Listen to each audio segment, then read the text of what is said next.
What up, bro? It's your man Shadow. We are here today on the Spotlight on Hype-Radio.com. Tonight, we got a real special treat for you. I got DC, the Brain Supreme of the Ultimate Tag Team from back in the day. The song, Whoop, There It Is. Now, if you grew up here, anywhere on the planet, you gotta know what that song is. It was the club smash. And I mean smash. Every time you heard it, every female in the club had to get on the floor and tell you, whoop, there it is. What's up with you, Jeff from BT Media Group? Glad to see you chimed in, bruh. Hey, we waiting for the man to come in. He gonna tell us a little bit about what's going on. Apparently there was some drama around the song that not everybody knew about, but we gonna get into that tonight. Just a few things. We got a lot of stuff coming up. 2020 has been really hard on people. Matter of fact, you know, I'm in here by myself tonight, so I'm not putting my mask on. I've been in here long enough with this damn mask. I'm not putting it on tonight because I'm the only one in here. But if you outside and you're around people, please, please, please, please, please, wear your mask. We're trying to end this so we can get off restrictions. So in 21, we can do right. Oh, the man's coming in right now. Hold on a second, y'all.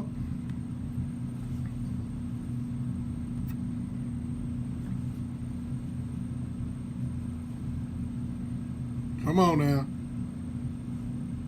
Here we go. What's up, bruh? What's up, man? You don't put that goddamn mask on, boy.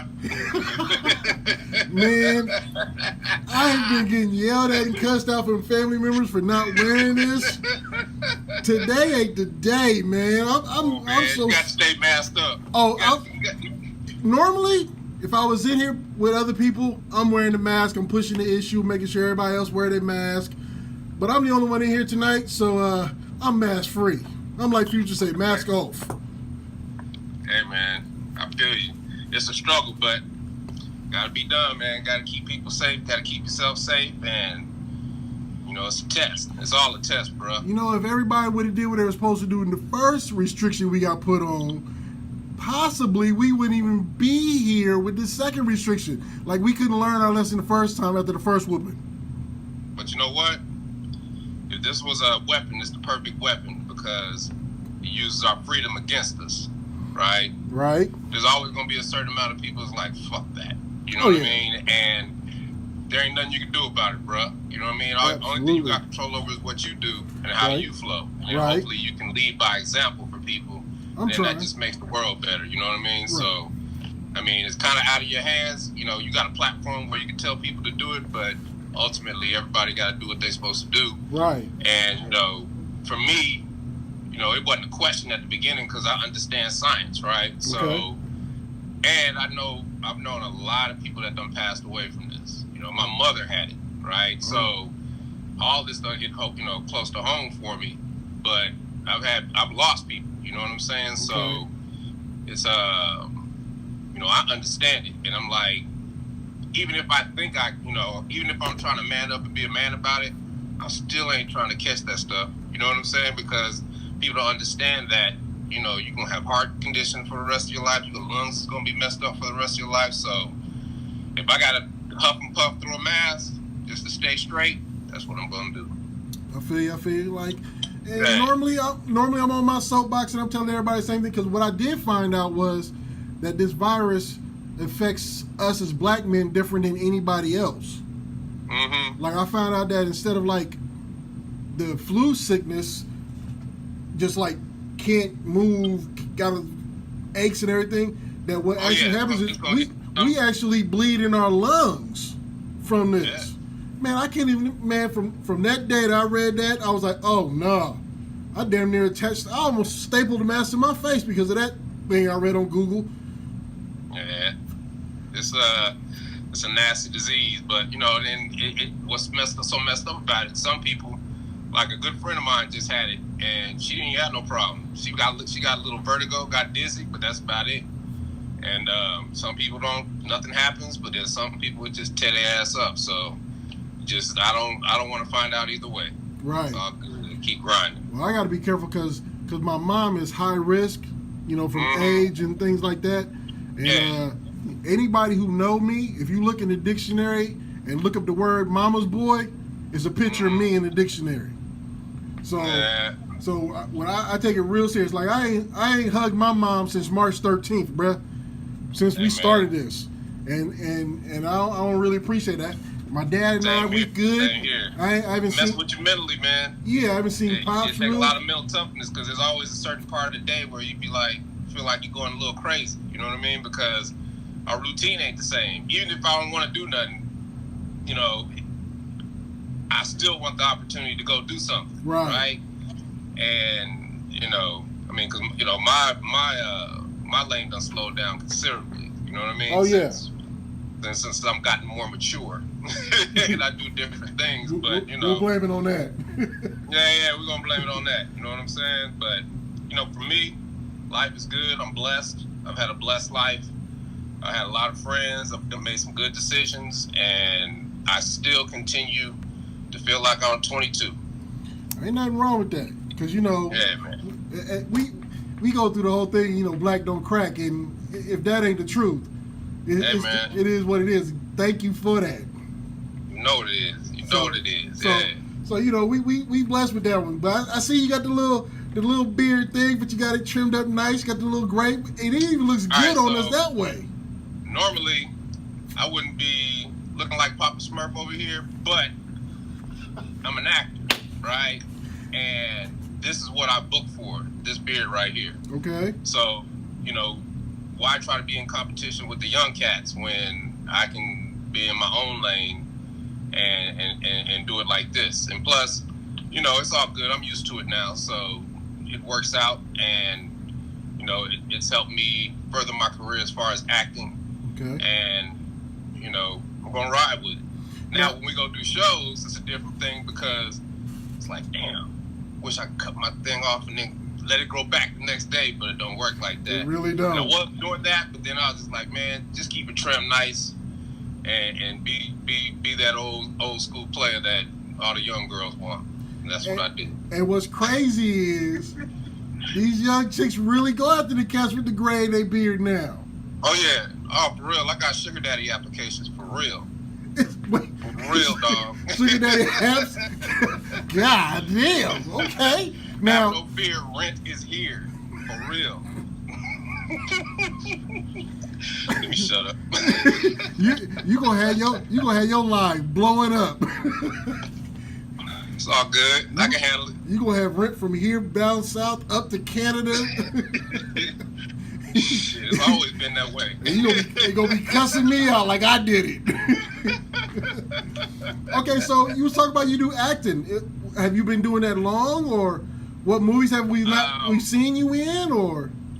Okay, so really, it started. It started with wait. The real, what is this? The real I Love Her? Oh, just hit you with, I'm in your DM now. She wants some rent, bruh. See, I told you. Nah, you know what? That young lady is an incredible lady. I'm her mentor. She's one of my proteges. I'm a fashion. I do a lot of things. I'm fast photography. I do videography, write scripts, act. You know, anything that can be done, I pretty much can do because I'm a hustler. And you gotta have 4-5 hustles. You gotta, cause somebody gonna copy 4-5. You know, I'm Jamaican. I got 10-12. Really, I'm being modest, but the key to getting money is that you gotta have so many hustles. When people gonna see your hustle and be like, "Whoa, that's dope." Right. I'm gonna do that. Now you got 4 or 5 people copying your hustle, and sometimes you gotta let that hustle go and go to the next hustle. Right. So you always leading on the hustle, but that requires work. That requires you have to keep studying, understand things, and you know, learn what they know, and then apply the street game to it. So that goes back to acting, right? Okay. I've been in the clubs for years. I've been a club DJ since I was a kid, and there was always something where I was like, I need to be able to do more. and I really wanted to learn how to do voiceover. So I said, okay, let me find the best coaches I could find. So I started flying to New York, found some good coaches, Joan Baker, Rudy Gaskin. They're some of the best voiceover coaches in the game. Then I would fly out to LA, train with Denise Woods. She's incredible as far as dialects and just understanding speech itself. And that changed my life. But it was difficult because I thought, me being DC, the Brain Supreme tag team, whoop there motherfucking is, I can do anything and jump on and get on quick. Right. But when you get into them real hustles, you understand that there's no way to it but through it. So I had to put in the work. And it was difficult at the beginning because I didn't understand the language, right? And, it took 10 years for me to understand the language to where I am a working voiceover actor now where I can do anything and I book off. So that's kind of my bread and butter now. But I had signed with the agency the biggest agency in the Southeast, People Store represent. And I was having a meeting with voiceover because I signed with them for voiceover. And the owner came in and she was like, I like your face. I was like, thank you. And she was like, put him on camera. And it was like, dude, that rarely happens.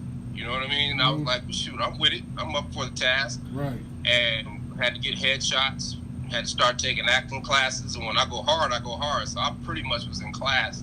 I've pretty much been in class every day. Ooh.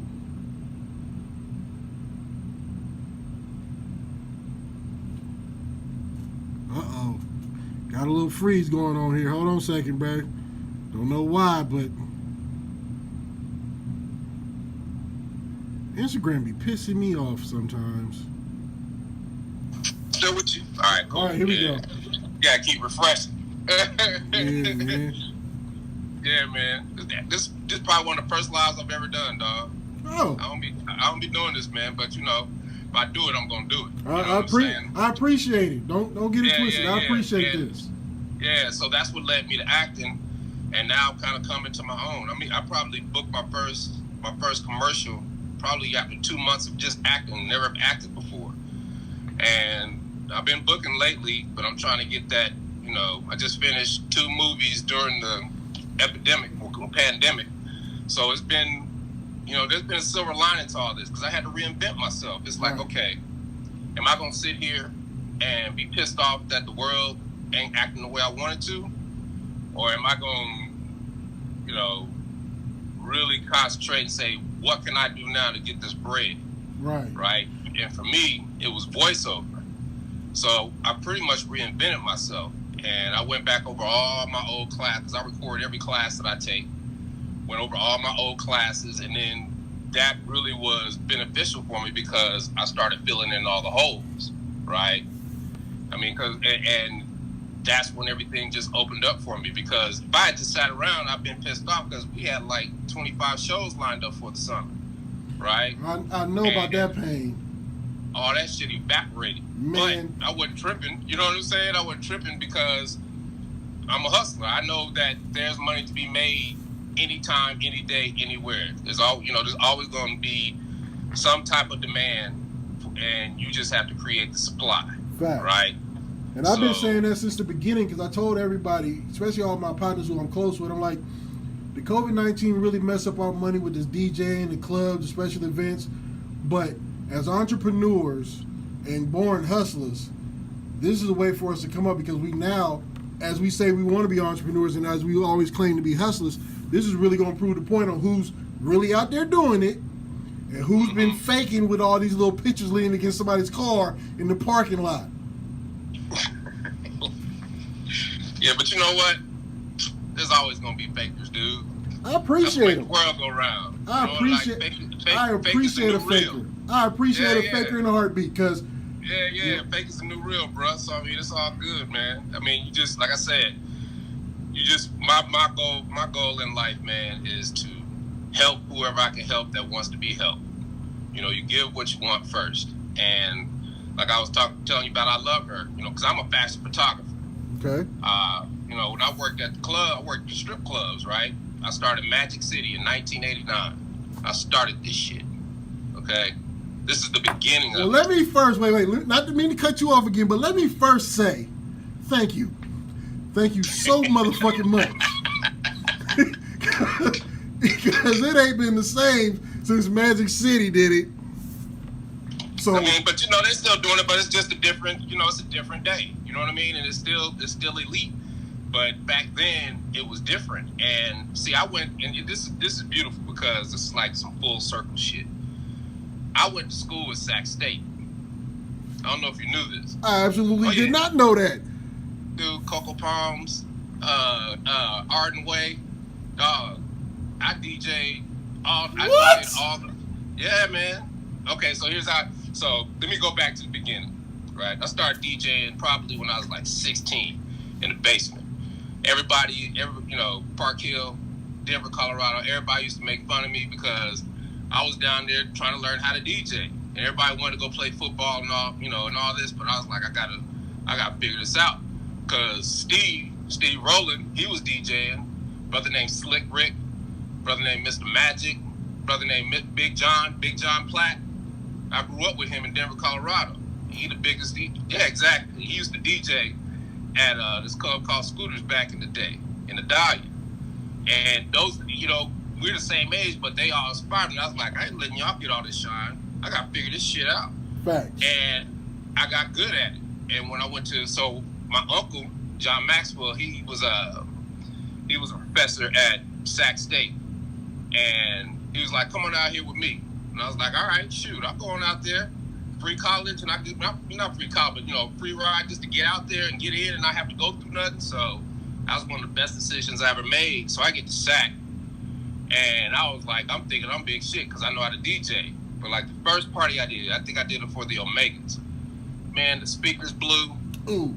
I was lifting the turntable off the damn wrong turntable. I had a wood turntable. They was looking at me like, oh hell no. Right, and that was probably the worst DJ experience I ever had. But, you know, I sucked it up, and I said, all right, now I know what I got to do. And I stayed in a dining, you know, I used to throw parties every Friday in the dining commons.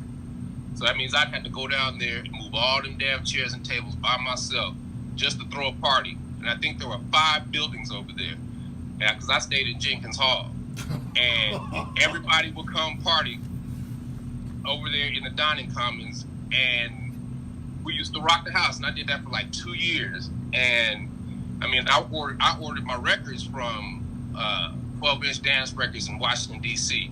I ordered from New York. I would order from L.A. I would go down to San Francisco and go to Bobby's and get records from them. So I had all the new records from everywhere. So I was playing New York hip hop, L.A. hip hop. The up tempo stuff. Like, I've been influenced by every genre of hip hop because I started at the beginning of it, right? And I knew that I couldn't just be playing any of thing. I had to play everybody's stuff, Right. and that's how the DJ thing started. So went to Sac, start DJing in clubs at Sac, start DJing in Vallejo, start DJing Black Family Days, start DJing just everywhere. Oh yeah, I did Black Family Day in Davis. Don't start, dog. Man, you taking me so far back. It's ridiculous. Yeah. So, But those are the best times, though. Those are the best times, dog. And, you know, Sac was, you know, back then, Sac was just always beautiful.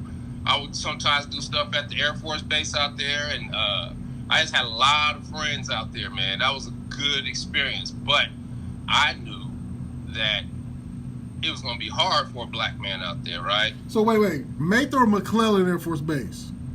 Huh? Mather or McClellan Air Force Base? McClellan. So you were doing the overnights. No, I wasn't doing the overnights. Oh, okay. But I would, you know, I knew other DJs that would do stuff out there, and I just go out and maybe get on here and there. Like, I used to do Cocoa Palms every now and then because Skip Davis was a DJ at Cocoa Palms. And may Skip Davis, he rest in he peace. was Al Heyman's right man. He just passed not too long Yeah, ago. I know Skip dog. Davis. I know him very well. See, Skip looked up one day and see me on tour with him, and he was like, DC? I was like, yup. I told you I was gonna make it, nigga. Tripping. and I'll never forget it. It was Buffalo, New York, and we had to go on, and we was getting ready to go too long, and it was like, cut him. And Skip didn't do it. He was like, it was my fault. Let him go on and go. And that was one of our best shows because that's when Whoop There It Is was fresh, spanking new. But back to Sacramento. So, like I used to do. There was a club down by the park. I forgot the name of it. Rodney O and Joe Cool used to go there. It'd be all the ghetto groups would go there.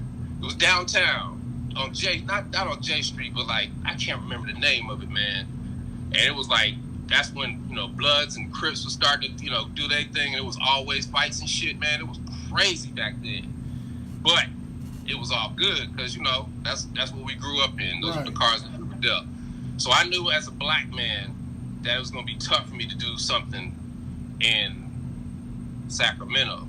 So my boy Steve had moved down to Atlanta to go to the Art Institute, and he was like, man, you need to come down and holler at him. I was like, cool. So that Christmas, I went down and hollered at him, and the first place he took me was Magic City. 1988, December 1988, and I had $500 to spend for the whole week. And man, I spent all that money in the first night, dog. I was about to say, you probably spent that in the first half hour, bruh. Man, I spent that money between Tinkle and Sparkle.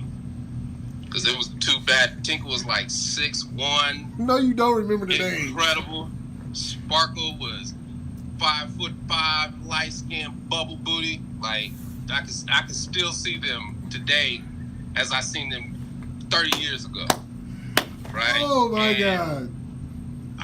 When I got back to, we just went to every club, and then we finished it off New Year's Eve with a Guy. And today there was that Sensations club called Sensations, and I knew that I was coming to Atlanta. So I went back, finished up my semester. Steve flew out, got the U-Haul, loaded that thing up, came back down, and I was in Atlanta, and I was working at Magic City within 2 days.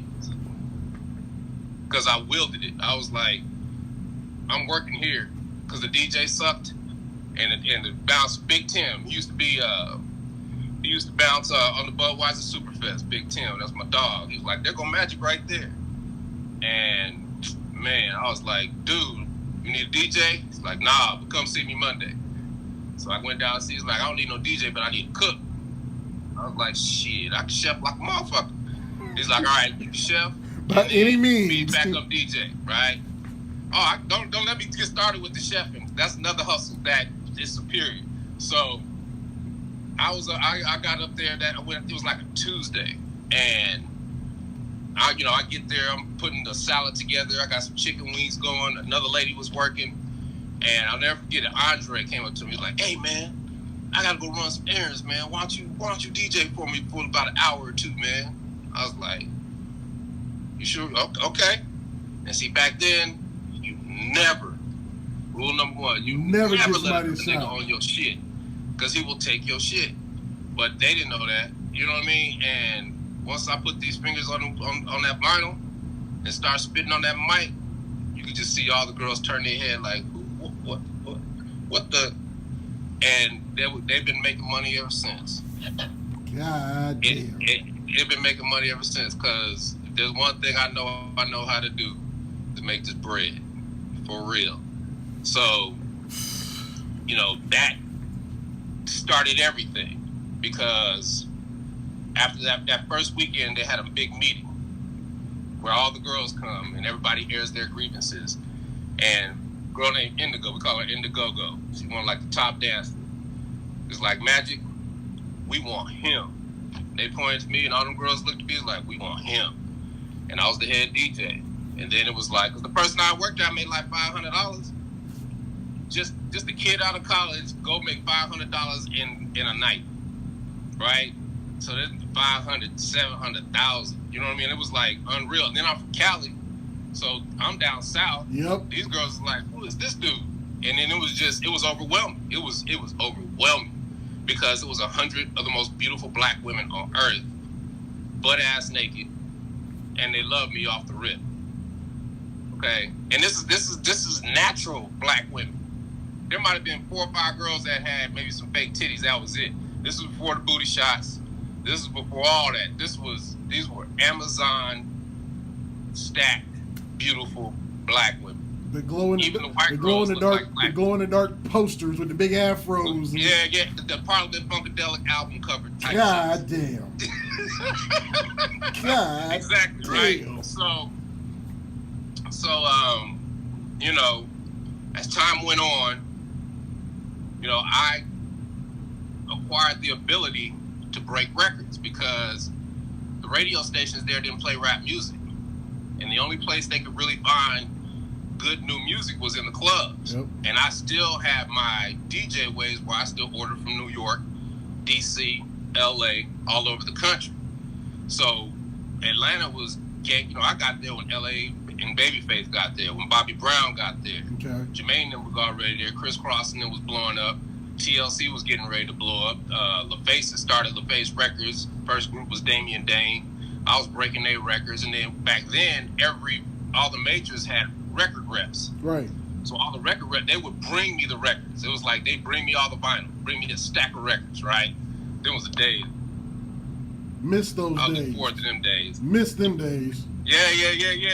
And you know, I developed relationships with them. You know, Doug Craig, Rodney Terry, just all the old schoolers back in the day who worked those records. And they would bring their artists into town, and their artists would be blown away because they'd see girls dancing to their records. Mm-hmm. Your record would be whack as hell, but if the stripper is dancing to it the right way, it turns into a good record, right? Yep. Because they bring it to life. They pull it off of the vinyl, and actually they're the soundtrack. Right. You know, the physical soundtrack of your record. So, I mean, that's back when I used to do talent shows and stuff. I used to battle with ABC, all them groups, the Boys. I mean, that's back with Prime Time. You know, Deion Sanders first came to Atlanta. I mean, it was the heyday of Atlanta. Yeah, because Deion bought it. Deion had a club when he first got out there. Deion had Club 21. Dominique had Dominique's on Peachtree. I heard Dominique's went crazy. Oh man, they used to do Wicked Wednesday, so I'd go over there with like 4 of the girls from Magic City, and they would dance in the club, and it would just be incredible because this was in the club. It was unheard. Like now it's just everywhere, but back then stripping was special, right? So I'm balling, having fun, living my life, and you know, me and Steve, we make music, you know, and that goes back to Sacramento. You know, I had never really thought about making music. I was a rapper and I was a DJ, but you know, I never thought about making music. Okay. And one of my best friends this day, Johnny Z. I was just told to ask you about Johnny Z, so glad we going there. Okay, so Johnny Z made he's got Rated Z Records. He's the producer in Too Deep. He's the one who made Back to the Hotel. Right. So Johnny Z, he down with Mac Dre, E40, everybody in the Bay, because they all grew up together, right? And me and him, we stayed like 3 doors down from us. We just started hanging. I taught him how to DJ. He taught me about rock music and metal music and stuff. And we just really became friends. And I think it was our sophomore year. He had got a 4-track recorder. And he was like, "Man, I don't know what to do with this thing." I was like, "Shit, let me see what I can do with it, right?" And I figured out how to use it. But it was like I had a little bitty Yamaha rinky-dink drum machine. And my boy Cornell, he had an 808, right? I was like, "Man, you gotta let me use your 808." He's like, "Hell no, I ain't letting you use my 808. But you come over and make some beats." Right. So I was like, "Bet." So I came over there, took the 4-track over there, made some beats. You know, I made like maybe about 10 songs with just the beat, right? And then just started throwing stuff on top of them, writing rhymes to them. Next thing you know, I got a little album, Lickety Split, right? So I sent it to Steve.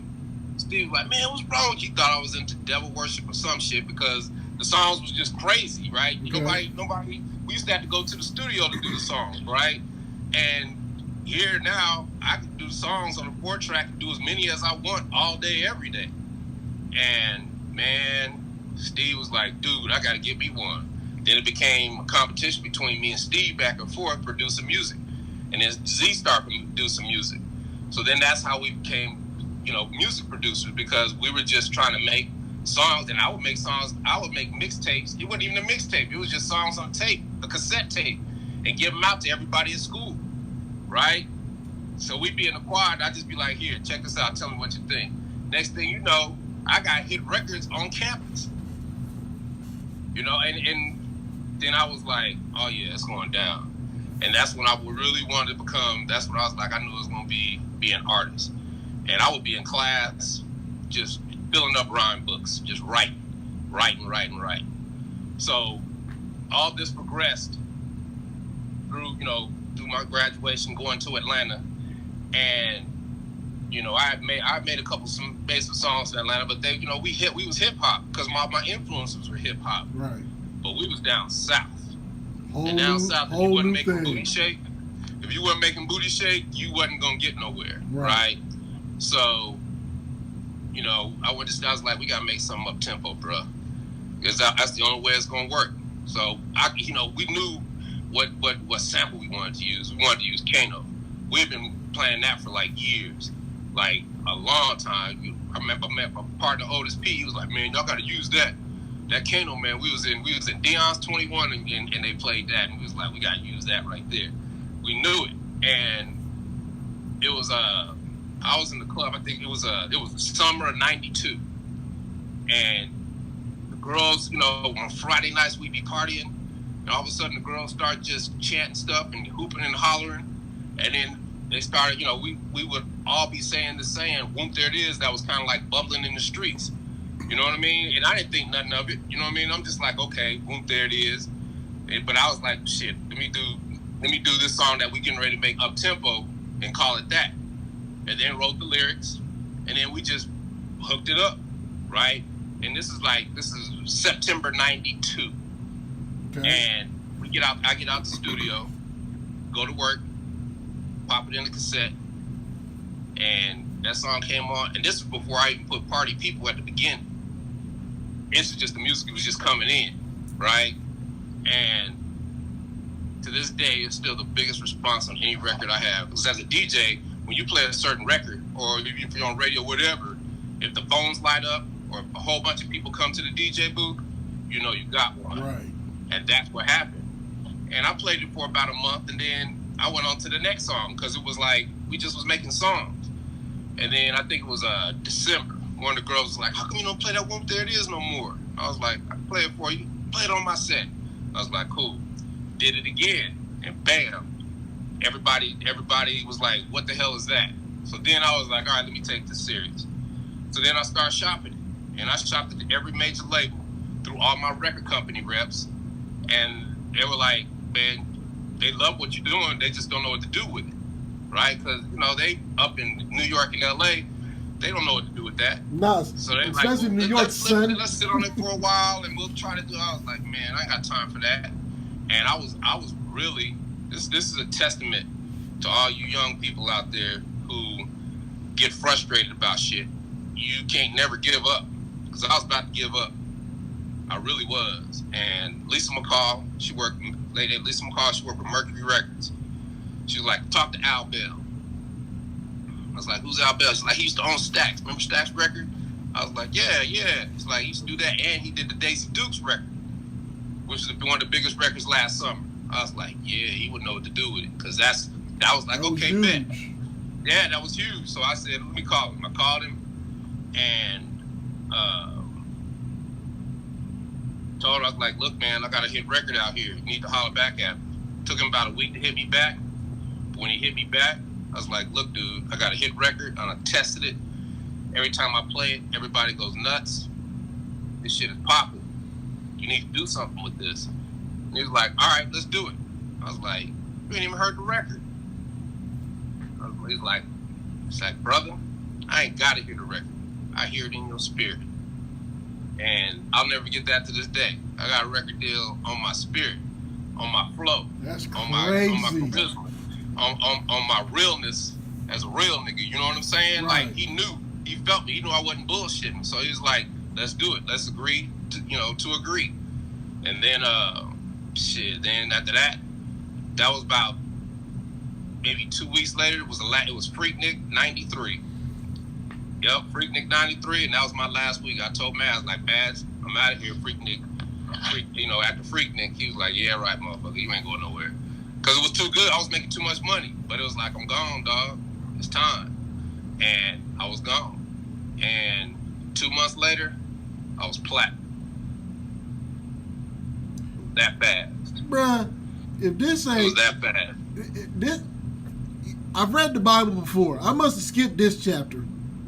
Because this is unreal from somebody to go from learning to DJ to traveling across the country to come out to college to throwing some of the baddest parties in the comments. Because I remember some of my little OGs going up there.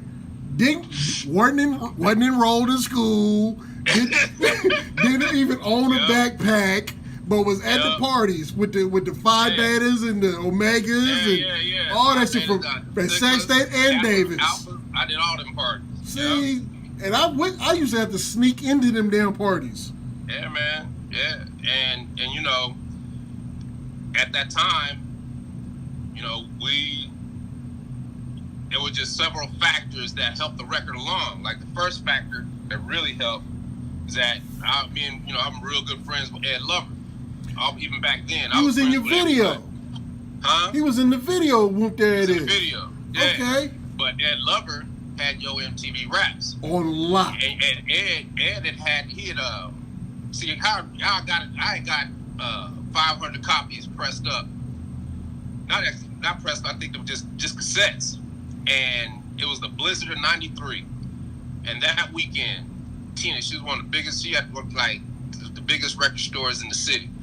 I was like, Tina, let me put these on consignment with you. And she was like, all right, cool. And after the weekend, she was like, I need a whole new batch. Because I'll never forget it. She was like, you ain't heard that 8-Ball MJG? I was like, I ain't never heard that. She was like, they from damn Memphis. That shit banging. Because she would tell me all the hood shit. Because that's right at that time, all the OG hood cats was brand new. Okay. That weekend, Whoop There It Is came out when 8-Ball and MJG came out because she was selling both records, right? And she called me that money. It's like, I need more. And that's when I was like, man, what am I going to do? And then finally I got with Al, and Ed was like, what is that you playing? I was like, that's my record, dog. He's like, man, you got to give me that. And I was like, here. I gave him a cassette. He said, man, I can't do nothing with no damn cassette. I need some vinyl. Right? So I was like, we got to get some vinyl quick. So got Al Bell to press up some vinyl after like a week. And met, because I wasn't even working down there then. Met Ed Love down there. Like, here you go, dog. Gave him his vinyl. Gave Ryan Cameron. Ryan Cameron was the #1 radio jock in the city, but he was on B103 and they didn't play no rap. Okay. But what he did is he took the instrumental and he would play it on the bed between songs. Smart. You see what I'm saying? So you got you got that badass beat playing, and people start calling like, "What the hell is that? What's that? What's that?" But some people knew it already. So it was like, "How come you don't play that song? That song is banging, right?" And that started B103 in Atlanta, Georgia, playing rap music in rotation. They would play a little bit in the mixed shows, but I'm talking about full rotation, where you would hear it in the afternoon drive, you would hear it, at night. It still wasn't in the daytime and in the morning yet, but then it snowballed, and it was too big. It had to be on radio. So between that, which I'm forever grateful for, and then Ed Lover running back up to New York. Next thing I look up, I'm looking at Yo MTV Raps, and him and Dre they playing the song the whole show. After that, Jordan then win championship #3. They in Grant Park at the parade yelling, "Whoop, there it is." And then we was out of here. We was gone. I'm sitting in front of greatness. I mean, hey, man, I'm just trying to, I'm just telling you how it happened, bro. And so the part that is weird is that there's like 5 other Whoop There It Is records. Okay. You got I didn't know nothing about none of them. Only one I knew about was A-Town Players, because them was my boys. Kizzy Rock, Bonet, and Poncho back in the day. They was from the east side. Okay. Right? But then I'm like, Slick Rick had a record. He wasn't called Whoop There It Is. I forgot the name of it, but he had one. Then 95 South had one, right? Then there were some girls that had one. And then down in South Georgia, somebody had a Whoop There It Is record. But this was all around, we was already gone though, right? And so it ended up being that 95 South was really blowing up in the Southeast. Right. Right? Because that record was more Southern. Mm-hmm. Then Whoop There It Is. Whoop There It Is was more universal. So basically what happened is we cut them off and confined them to the Southeast, and we hit the rest of the world, right? And that's how it just ended up. And I ain't never looked back, man. You know what Ain't I'm no saying? reason to look back. They never look back, and just, you know, we was on Budweiser. Al Haymon was like, I want y'all to open up for Budweiser Superfest. We was on tour. And after with SWV, Shot, Belle Biv DeVoe, MC Light, who else we on tour with? We on tour with everybody, man. You on tour with legends. Yeah, What exactly. soon to Queen be Latifah. legends. Yeah. And I met everybody. I'm cool with everybody. And what I used to do, I used to carry around my albums. I used to take pictures back then. I took pictures of Magic City. So I was just spreading the word about Magic City. I remember I was with Freight Drum. I was with Onyx. He was at the San Francisco airport, and I'm showing them an album with all the Magic City girls, and they just bugging. They just bugging. They couldn't believe it, and it just, you know, I'd already knew Short. I'd already knew Hammer from being, you know, in Sacramento, Right. and being in the Bay. I was going down the Bay all the time, so I already knew them. I already knew everybody. But then in Atlanta, I already knew everybody because that was Atlanta, you know. So I was already in the cut, but it was just a pleasant surprise for everybody to see me come up out of nowhere. They didn't even know that I even rap like that. And that's, you know, and you know, when I got to my position, I helped a lot of cats too, right? Okay. A lot of them cats that came up in Atlanta, I helped them in one way or another. You know what I mean? I used to Goody Mob, Gipp and them. I used to spit game to them. I used to be like, hey man, if you know, I would tell Gipp and them, I'm like, look, if y'all doing these promotional tours, you need to find, if you do LA, you need to be doing stuff in the Bay Area and, you know, San Diego in the same night. I remember one night we did 5 shows in one night. We started in LA in the afternoon, then we went up to Tahoe, then we flew back down to San Francisco, then flew back down to LA, and it ended in San Diego, all in one night, all in one day. That's how you cake, right? I'm a hustler. It's like we used to go to New Jersey, right? And we would do New York, but then we go do the Mafia clubs in Jersey. Because all the Mafia cats want us just to come do Whoop There It Is, just sit back and chill with them, right? And then we would come finish it out in New York. So we do 4 in a night there. So it's like we just stacking. So even if we was not getting no money on the promo tour, we was still stacking 6, 7 G's every time we rocked it, you know, doing other things with just appearing. So that's, you know, you got to hustle like that. And, you know, I used to tell everybody that's what we did. And, you know, I mean, our first show was with Pop. Our first promo show was with Pop when we flew out to L.A. Wow. I had 4 of the Magic City girls with me, and we was all kicking. And that's when me and him became real tight. And then because he used to live, his mom lived down here, right in Atlanta. So he used to always be down. I would see him in the clubs all the time. So we'd be back messing around the clubs and just partying and stuff. You know what I mean? Like, I knew all these cats. I grew up with all these cats. These are all my brothers. You know what I mean? So, but I was never, you know, I was still always me. I never really was on that star shit because I like to just roll.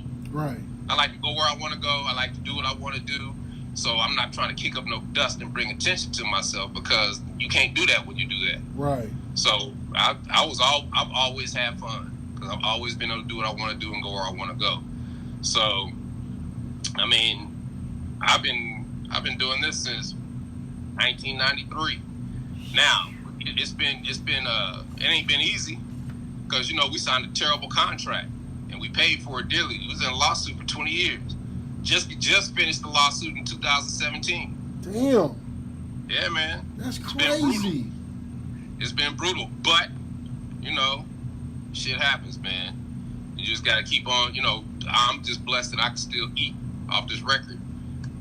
27 years later. Yeah, because every now and then it's a mixer on here, Grand Mixer GMs. He just says he still mixing today. I've been to clubs where everybody got all their jewelry, they too cool for school, in the VIP booth with the bottles and SAG and all this, and whoop, there it is, come on, and you got real gangsters screaming, whoop, there it is in the club. Yeah, man. Because, we've always been, see, people don't even understand that whoop, there it is about Magic City on a Friday night.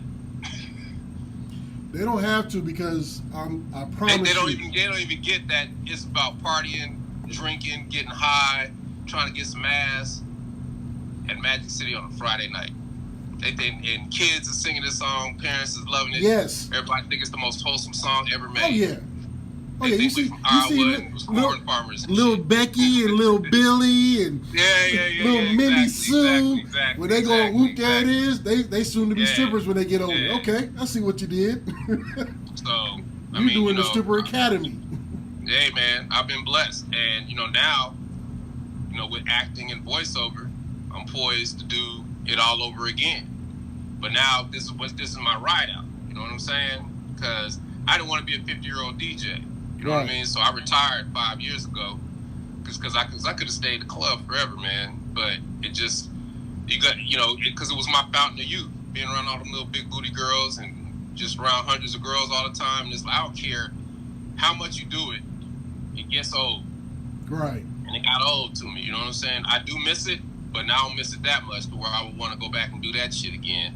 And then I'll always be a DJ because I DJ. Like if we do shows, they'll be like, can you do an hour? I'm like, yeah, because that's part of the hustle.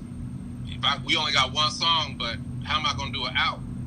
Well, just DJ. Take it back to the 90s and DJ like you used to back in the day. That's just as entertaining. And people's gonna be partying because they're getting drunk and they're gonna rock to that shit. Yep. And then I started taking comedy classes so I could bridge, songs that people didn't know and entertain people. It's about entertaining people and making them feel good. You know what I'm saying? Right. So that's what I focused on, and Steve and I could do an hour show like it ain't nothing. And by the time you get to Whoop, it's over. They're home free. I could play Whoop, there it is, 15 minutes, it wouldn't matter. You know what I mean? Yeah. But, you don't have to because they were already entertained and they've already had a good time. So it's just about being, the essence of hip hop is who can rock the party. Point blank. It don't got nothing to do with anything else but the party. Right. Who can rock the party? Who's gonna be the MC? Who's gonna be on the wheels of steel? Who's gonna rock the party? Right. And if you can't rock a party, you're wasting your time. You can do some things, but you can rock a party, you always gonna work, no matter what. Yep. So right now, it's I just finished a movie last week called The Mediator, and that's gonna be coming out soon. I finished one in April in Nebraska called My Corona. That's coming out soon. And then I do commercials all the time, and then I book voiceover all the time. And as far as acting, it's just a matter of time. You know what I'm saying? Because I audition for pretty much all the TV shows and movies that are shot in Atlanta or in the Southeast. Okay. And even some stuff that's in LA. So I've been doing this 2.5 years, and I'm already on the cusp of just being out of here on that. And that's my goal, is to do what I did with Whoop with that. Then I'm full circle. I can ride out and I can coast on out. And my goal when I was young is to be in history books, and I accomplished that. But this is something different. You know what I'm saying? This is something a little bit different. Right. And to me, this is what life is all about. This is about I love the hustle. You know what I mean? I love hustling, man. And I love teaching people. So, anything I can impart on people, that's why I love doing these interviews, man, because all it is just be sitting here spitting game. Well, You know what I mean? When cats ask me questions, I always got different ass shit to say to them because I do it different. I figured they call me DC the Brain Supreme for a reason. well, with that being said, now that I got your number, oh, bruh, Yeah. you gonna hear me? You gonna be like, damn, he called in again? Nah, man, I don't like that. Cause You know, it's funny because everybody runs up on me and they're like, "Hey, man, so, you know," or girls run up on me, "My boyfriend, he's a rapper. You know what he need to do? You know, you need to go to the clubs. You need to do this." I'm like, "I'm gonna send you a link. In that link, there's some books and some videos. When y'all look at them books and videos, then come back and holler at me." They're like, "Don't he got?" It's like, if you want my help, you gotta pass these tests. Because for me, I'm teaching these young kids the shit I wish somebody had taught me, right? Right. And the first thing I give them is a music publishing book. I say, you learn music publishing, you ain't gonna get taken advantage of, right? Because pretty much every artist get taken advantage of because they just want to get on. They're blinded. They're blinded by the business side of it. Right. So I said, if you want my help, read that book, or look at. If you don't like to read, I got a video on music publishing. Look at that video, then call me. We'll have a discussion. If I feel you want to go to the next level, then I'll give you the next piece of game. And I can tell you, 1 out of 10 people might take me up on it. Everybody else just go somewhere else and just try. You know, I gotta be in these streets. I gotta go to the clubs. I gotta pay girls to dance on my record. I'm like, dude, you're not even understand. You're not listening to what I'm saying. I say, I'm trying to help you. I'm trying to put you on to the money of the music industry, which is the ability to put together songs, write songs, and then be able to own your own property and sell it. You're going to get way more money in the long run than you are making a song and singing it in front of them little girls, and they give you a little ass, and then you sign a messed up record deal, and then you ain't never heard from before, and all them girls is gone. That's how it go down, right? Okay, well, I'm gonna need that text message with all them links. Put it out there. I'm gonna need that. Like I'm gonna be on your line. It's just about coming up with different, innovative ways to do things, right? Right. Like when we decided we wanted to go on the road again, I was like, let me learn how to become a booking agent. What's the hierarchy? How does that whole thing work? So what I did is I started joining organizations and then start calling the members of those organizations. Because in professional organizations, there's always going to be 1 or 2 people who want to run their mouth. Right. And they're going to give you the game. You see what I'm saying? So there's this organization called International Entertainment Buyers Association, IEBA. And this is the whole industry from top down, from the buyer, which is the top. The venue is at the top. So the concert halls, the stadiums, the amphitheaters, that's at the top. Then you got the buyers. The buyers go to the booking agents because the booking agents can get the acts. And if they go to the booking agent, they say, well, I have this act, and this act. And then they formulate a show, right? Then you got the booking agents who might go to the managers or to the artists themselves. But as far as the buyers go, it's not just about concert buyers. You got state fair buyers. You got casinos. You got cruise ships. You got ice capades. You got tribute bands. You got speaking engagements. See, I didn't know all that. And that opened that world all to me. So our variety is so massive. We'll do the horse races. We'll then turn around and do a casino. Then go do a cruise ship. Then go do a hospital fundraiser. You see what I'm saying? You expand everything. We rarely do clubs. We're always doing something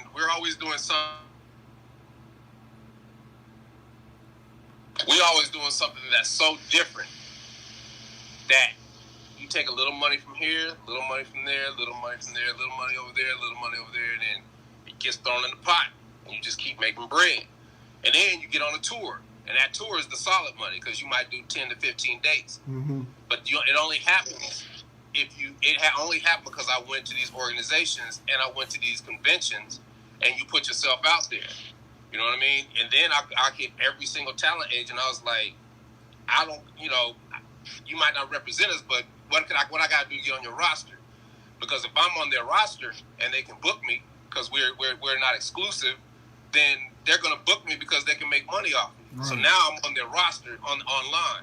So now when somebody types in tag team for a show, you're going to see us on 20 different talent agencies that we can communicate with. You see what I'm saying? And that is how you get this bread, right? Now, a lot of this is work it's laying of seeds that will never grow, but you don't need all them seeds to grow. All you need is you got one good, 2 or 3 good plants that keep feeding you. Every season they spring a whole healthy thing of corn, then you're gonna eat. You know what I'm saying? And that's what it's all about. So, and that's how I approach everything. You go to the organizations and you find the professional people that are in those organizations, and then you find out that there's so much more for you out there than your narrow thinking has led you to believe. Like, you're thinking like, okay, I can get this. But when you get out there, it's like this. You know what I mean? And it's like, damn. And then you start understanding that, it's up to you to get the money. How bad do you want it? Right. So for me, I'm doing that with voiceover and I'm doing that with acting. I might not get the money I want now, but it ain't about the money as far as acting. For me, it's about the reps. It's about getting the reps in and being on set and practicing and getting familiar with it and getting used to it and getting better at it. You know what I mean? I can stay in class all day, but I gotta be in somebody's movie, somebody's television show, and somebody's web series. It don't matter. I'm acting. Right. Period. And for me, it's fun. You know what I mean? It really is fun because it's a craft, and you have to be to get booked. You have to be professional, and you have to be good at it, and they have to know that they're not wasting their time on you, because time is money in the movie business, right? Right. So if you can't remember your lines, and they gotta wait for you because you 12th on the call sheet, and you got a scene with the main star, and you can't remember your lines, and he's like, what the fuck? You know what I mean? So it's just a lot to it, but I love that challenge, right? And then I'm still not done with music. You know what I'm saying? I'm a better rapper now than I've ever been. Okay. I write songs all the time. You know what I'm saying? I've got, but for me, the songs is going to be about publishing. Songs be about when I start getting in these movies, who's the music director? Hey, check this out. Maybe it might be able to go into the movie. Bam. Next thing you know, I got a soundtrack and a song in the movie, and the soundtrack people do the work for me. I ain't got to be, if I do it myself and put a record out there, everybody be like, man, look at DC old ass trying to put out a record. But see, if a movie company do it for me, and they put it out there, everybody hears the record, they're like, what the hell is that? Damn. DC done you did that shit? Nigga. It's a difference, right? It's a difference. It really is. It's a difference, man. Hey, man. So, I'm getting overloaded with information. We about to end this, though, because Instagram cut me off in a while. All night, dog. Oh, no. You ain't got to worry about it, because I got your number. Stop playing with me. When I call, pick up the phone. But I want to thank you, man. Like, getting all this information and all this fun trip down memory lane has been incredible. Yeah. I thank you for your time. If you have anything you want to say or do, please make sure that I'm one of the people that you want to do it through. My house is your house. Everybody, all people got to do is type in DC Glenn into Google. You'll find me. Well, I'm out there. I ain't got to find you. I got a phone number. You can tell me where you at. But I want to thank you before this ends. And I really appreciate you having me on your show, man. Oh, we're going to do this again. This ain't going to be the last time. We're going to do this again. Shit. You called me earlier. I was like, damn. Because, it's past my motherfucking bedtime, dog. I'm so damn tired right now. But I'm putting on a good face. Yeah, I bless your heart. I'm tired of the motherfucker, boy. But before Instagram cut you off, man, I want to say thank you. I know. I'm going to be back at you personally on your phone line. But thank you again, bro. Appreciate you. Be safe, man. All right, dog.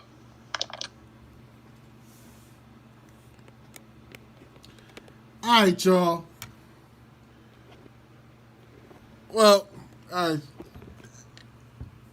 this has been incredible. To have this man pretty much just give game like this.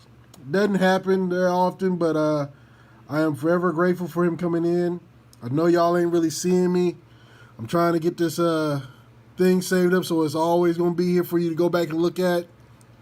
But I want to thank y'all for tuning in. I want to thank you for showing support. Sacramento, we on our way up out of here, man. Like we on to the next. So just let it be known. Just work with me. I got you on my shoulders. We pushing this line. Once again, I am Shadow, as all of you already fucking know. This is hype-radio.com, and I'm out of here. Make sure you check out the YouTube on this. SPTV Worldwide. That's SPTV Worldwide, and you'll be able to check out this interview and many more interviews that we have. Come on, show your love. That's all I'm asking for. Y'all be safe. Make sure you're wearing your mask so we can get off this restriction shit and everybody can get back to normal. All right, y'all. Y'all be easy.